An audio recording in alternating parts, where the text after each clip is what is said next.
இலங்கை தமிழரசு கட்சியை பொறுத்தவரையில் பல முக்கிய பிரமுகர்கள் கட்சியினுடைய அனைத்து பொறுப்புகளிலும் இருந்து தொடர்ச்சியாக விலகிக் கொண்டிருக்கின்றார்கள். அந்த செய்திகள் வெளியிலே தெரியாமல் இருக்கின்றன. பல செய்திகள் வெளியிலே தெரிவதனை அந்த கட்சியில் இருக்கக்கூடிய போலி தலைமைகள் மறைத்து வருகின்றார்கள். அதன் அடிப்படையில் முக்கியமான ஒரு விடயமாக மன்னார் மாவட்டம் வன்னி மாவட்டத்தின் அடையாளமாகவும் வன்னி மாவட்டத்தின் இலங்கை தமிழரசு கட்சியின் முகமாகவும் செயற்பட்டவர்தான் சார்ல்ஸ் நிர்மல்நாதன். கடந்த காலங்களில் 2 முறை நாடாளுமன்றத்துக்கு தெரிவு செய்யப்பட்டதுடன் இலங்கை தமிழரசு கட்சியினுடைய செல்வாக்கு என்பது வன்னியில் வரலாற்றில் முதல் முறையாக சார்ல்ஸ் நிர்மல்நாதன் அவர்களால் தான் மீண்டும் அந்த இடத்தில் உயிர்ப்பிக்கப்பட்டது.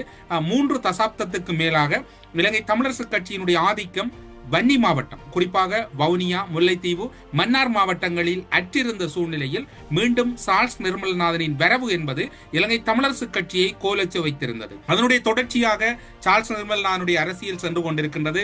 வன்னி, வவுனியா, முல்லைத்தீவு போன்ற மாவட்டங்களில் தமிழரசு கட்சியின் செல்வாக்கும் தமிழரசு கட்சியினுடைய நடவடிக்கையும் தீவிரப்படுத்தப்பட்டு தமிழரசு கட்சி ஒரு முக்கியமான இடத்தை நோக்கி நகர்ந்து கொண்டிருக்கின்ற போது மீண்டும் அந்த கட்சியிலே தொடர்ச்சியான ஆதரவு தளம் அனைத்து மாவட்டங்களில் சார்ல்ஸ் நிர்மல்நாதனை நோக்கி பல எதிர்ப்புகள் மத்தியிலும் திருப்பப்படுகின்றது. பல எதிர்ப்புகள் மத்தியிலும் சார்ல்ஸ் நிர்மல்நாதனுடைய அரசியல் இலங்கை தமிழரசு கட்சியின் அடையாளமாக மாறுகின்றது.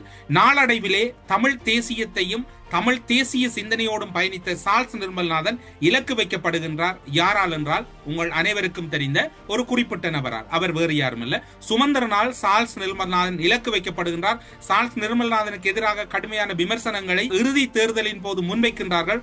அந்த முன்வைக்கப்பட்ட விமர்சனத்தின் விளைவாக சார்ல்ஸ் நிர்மல்நாதன் நாடாளுமன்ற தேர்தலில் போட்டியிடுவதிலிருந்து விலகிக் கொள்ளுகின்றார். அதனுடைய தொடர்ச்சியாக சுமந்திரன் தான் எதிர்பார்த்ததை அங்கு நிறைவேற்றுகின்றார். அவருடைய சகாவாக அல்லது அவருடைய நெருக்கத்துக்குரியவராக அவரின் மிக தீவிர விசுவாசியாக ரவிகரன் அவர்கள் சுமந்திரனால் அறிமுகப்படுத்தப்படுகின்றார்.